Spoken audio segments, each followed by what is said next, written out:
शहनाज का शौहर रईस शहर से बाहर काम के सिलसिले में अक्सर 3-4 दिन के लिए चला जाता था। ये उसके लिए अब आम बात हो गई थी, लेकिन इस बार की तन्हाई कुछ अजीब थी।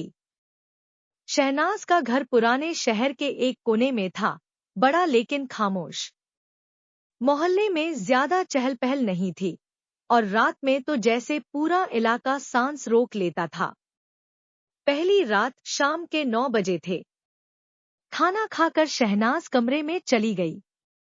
जैसे ही वो लाइट बंद करके लेटी, बाहर से किसी के चलने की आवाज आई, जैसे कोई बरामदे में नंगे पांव घूम रहा हो। पहले तो उसने सोचा कोई बिल्ली होगी, लेकिन फिर दरवाजा खटकने लगा, ठक ठक ठक। शहनाज डर गई। पास ही कुरान शरीफ रखा था। उसने दिल से दुआ पढ़ी और खामोश लेटी रही। दूसरी रात शहनाज ने रईस को कॉल किया, लेकिन नेटवर्क नहीं था। उसने टीवी ऑन किया ताकि थोड़ी आवाज हो घर में।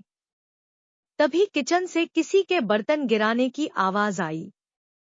वो धीरे धीरे गई, लेकिन वहां कोई नहीं था, सिर्फ जमीन पर गिरा हुआ गिलास और कांच के टुकड़े।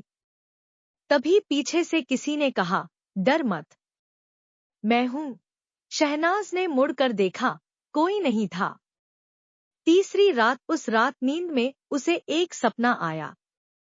एक लंबा आदमी, सफेद लिबास में, आंखों में नूर, बोला, मैं इस घर का रखवाला हूं। जब तू अकेली होती है, मैं तेरी हिफाजत करता हूं। सुबह जब नींद खुली तो खिड़की के पास चाय रखी थी, जो उसने नहीं बनाई थी। शहनाज डर के बजाय अब एक अजीब सा सुकून महसूस कर रही थी, जैसे कोई उसका ध्यान रख रहा हो। आखिरी रात रईस वापस आ चुका था, लेकिन उस रात जब शहनाज ने सोने से पहले लाइट ऑफ की, खिड़की से एक धीमी सी आवाज आई, अब तू महफूज है, मैं जा रहा हूं।